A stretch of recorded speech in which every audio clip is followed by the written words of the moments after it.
So if you're following all these folks on social media, they're talking about SBA loans, they're talking about wholesaling, they're talking about doing all this stuff with no money down. It's a sexy thing and a lot of people click on it and all that stuff sounds great, but in my opinion, it's all bullshit.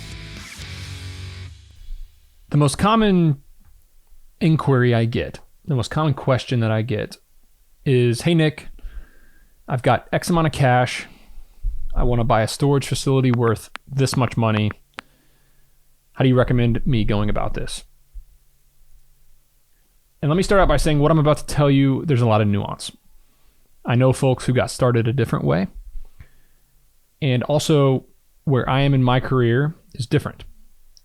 But I'm just going to tell you about this situation because it's the question that I commonly get, and it might actually be the situation that you're in right now.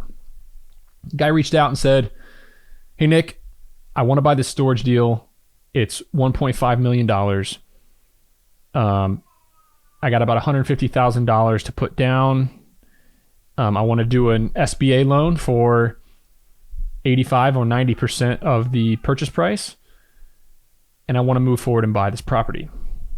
My question, I always follow this up with a question.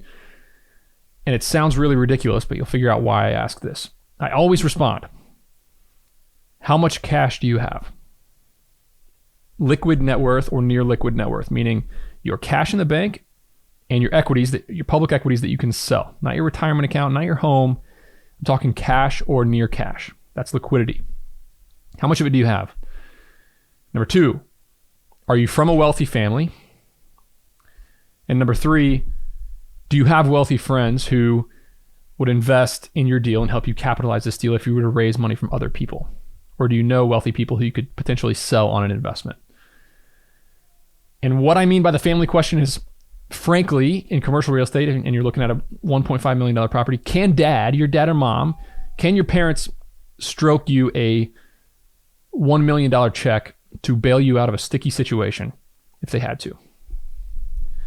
So if the answer is no to any of these questions, or all of these questions, with $125,000 or $150,000 of liquidity, you don't have enough cash to get in the self-storage business. You have no business buying a $1 to $1.5 million property if you only have $150,000 in the bank.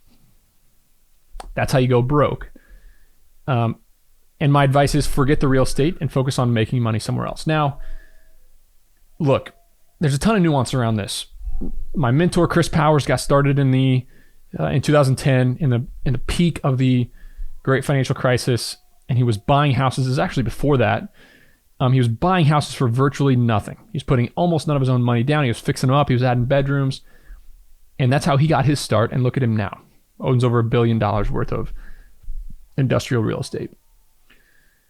There are many ways to do this. And yes, an SBA loan can work. And yes, if I were giving myself advice, now this is a really important part. If I were giving myself advice back in 2013, when we were starting the process of our self-storage facility, actually 2015 is when we really, bought the property and got started. If I were giving myself advice, I probably would have advised myself not to do it. And that's going to sound so ridiculous because that's a deal that we built a self-storage facility, bought the one out across the street. Our all-in basis was $2.9 million. It's worth over $8 million now. It's personally put over $1 million in my checking account, and our investors have made a killing on that deal. But what you got to realize is that I'm at a different phase in my career now.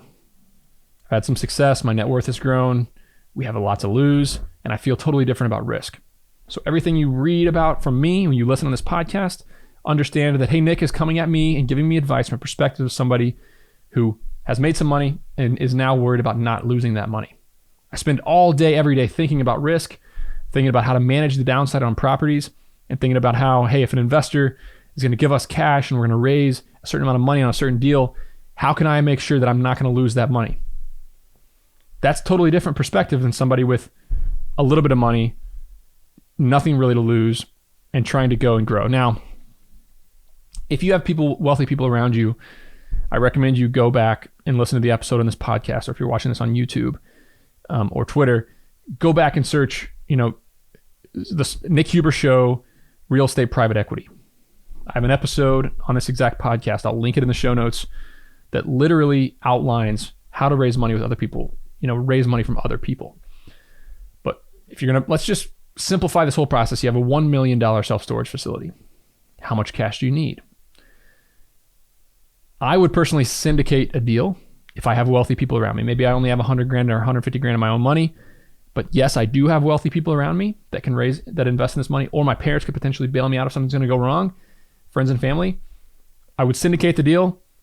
You got a $1 million purchase price. I'm going to capitalize $1.2 million, which means this is another common mistake in the real estate business. So I'm going to go buy this property, and I'm going to have absolutely no cash inked and listed for closing costs, the attorneys, the title insurance, the cost segregation, operating capital, meaning the money you got to put in the bank to start running a business, to pay bills before you get paid.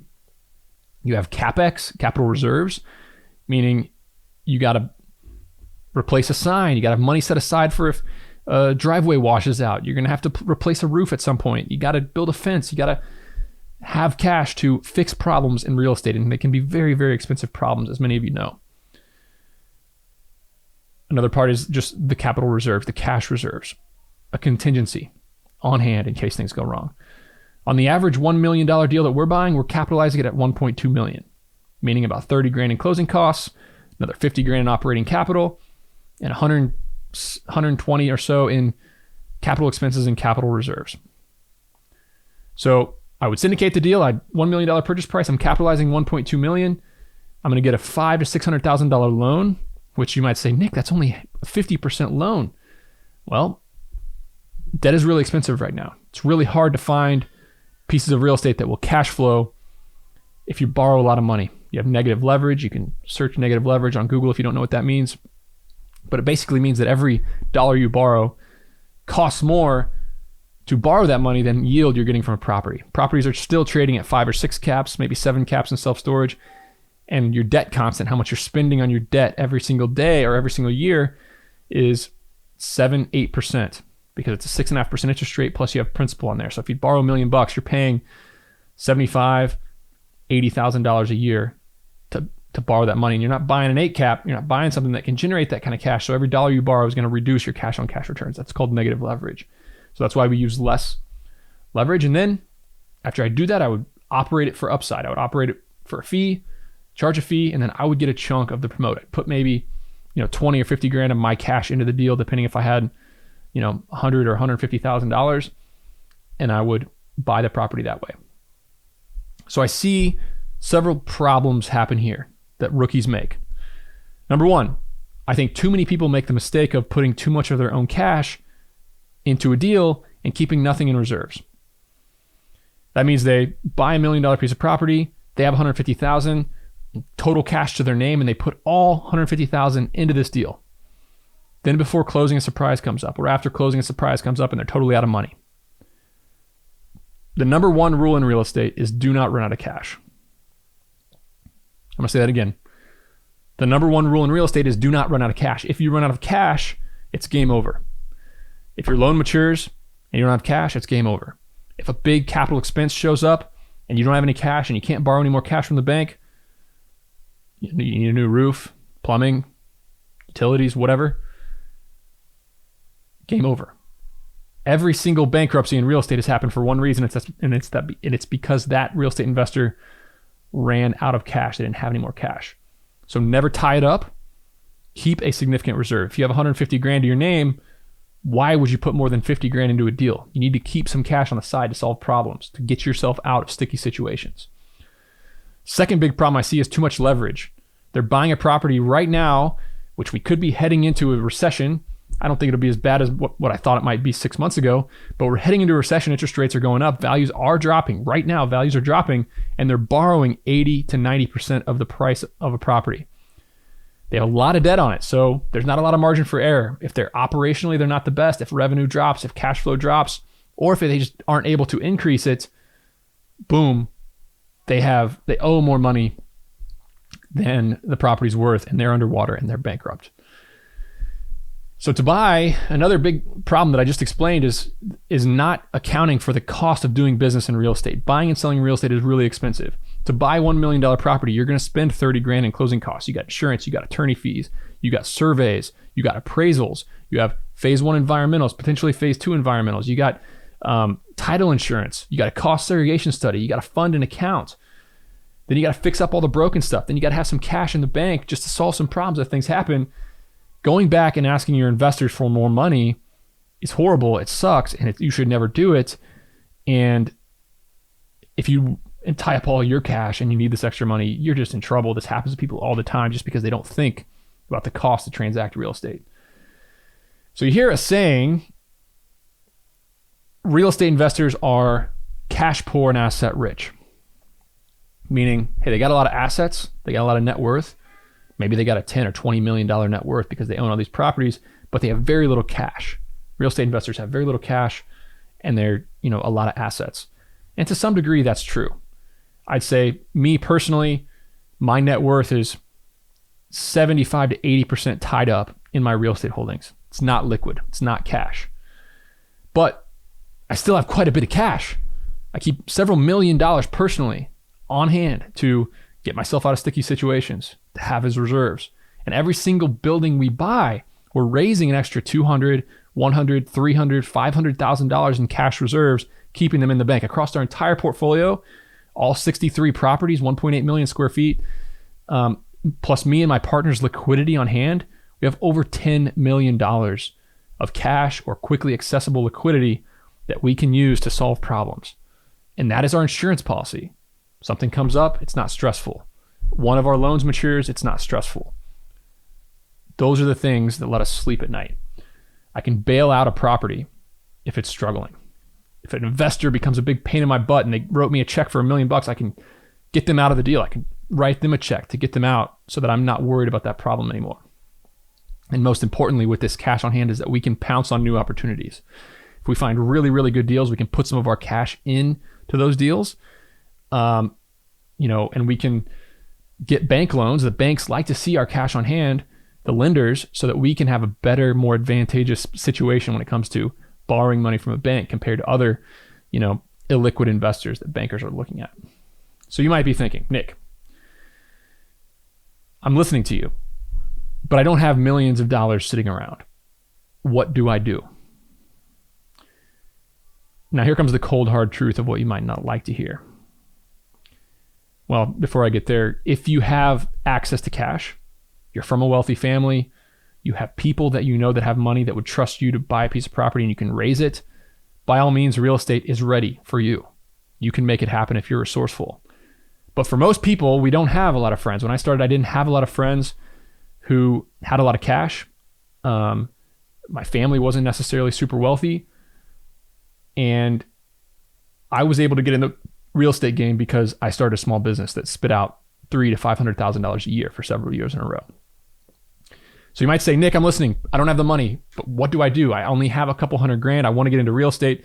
And there's a couple options. Okay, maybe commercial real estate is not for you, but maybe you can buy a house or a rental property or a really small self-storage facility, $200,000 or $300,000 self-storage facility.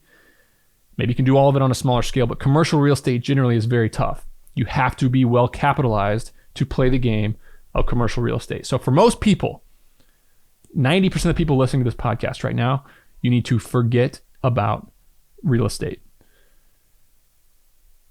Go do something else. Okay, yeah, educate yourself. Continue to listen, continue to study, continue to look at the world around you to spot opportunities and potentially buy a piece of real estate, but focus on making some money somewhere else. If you look at most real estate investors, I'm saying 80% that have ultra high net worths. I'm talking $10 million and up. 8 out of 10 of them started with small business, with entrepreneurship. They started a company. Francis Greenberger, I got his book right here behind me on this bookshelf. He has a book called Risk Game. I highly recommend it. It talks about his life in New York City and how he came to own hundreds of millions of dollars worth of real estate in the 70s and 80s in New York City. His family owned a business. He took over that business. He made a ton of money in that family business and boom, put it into real estate. Many other investors are in the exact same situation because real estate, unfortunately, the big lesson here is that real estate is a really, really good way to grow wealth. When you are wealthy, it is a really, really good way to multiply that wealth in a very tax efficient manner. But if you don't have very much money, it's really hard to make that happen. And in my opinion, in my humble opinion, real estate is not the way to create wealth from scratch. So if you're following all these folks on social media, they're talking about SBA loans, they're talking about wholesaling, they're talking about doing all this stuff with no money down. It's a sexy thing and a lot of people click on it and all that stuff sounds great. But in my opinion, it's all bullshit. Those are pipe dreams. You'll just read and study that shit for years and years and you'll end up never being in the business. I recommend stepping away from your computer, stepping away from those influencers, and focusing on making some cash. Turn on the Sweaty Startup podcast. It's one that I have that I talk all about management, business, and entrepreneurship and making money. My advice for most people would be forget it. Forget real estate. Go make some money. Now, it sucks to hear this. I know. And it's not sexy for me to say this. How much money do you actually need on hand? I'd say to go out in the commercial real estate business and buy a piece of property on your own, you need to have at least access to $500,000 of liquidity. And that's to buy $500,000, $750,000, $1 million property. But if you know something, and there's nuance here. If you know how to do something, if you're confident in your operation ability, if you think you can go find a really good deal that's worth $2 million and all you got to do is raise the rents and rent units and run the business and you're really good as an entrepreneur. Look, real estate is entrepreneurship. It is small business. Everybody thinks real estate's passive. Hey, I'm going to buy this property and just get mailbox money. That's not how it is. There's so much overlap between small business and entrepreneurship. So, go focus on making some cash. If you got $400,000 or $500,000 that you can put to work, real estate's for you. Or if you got some people that can invest and partner with, real estate's for you. But for the most part, focus on making some cash.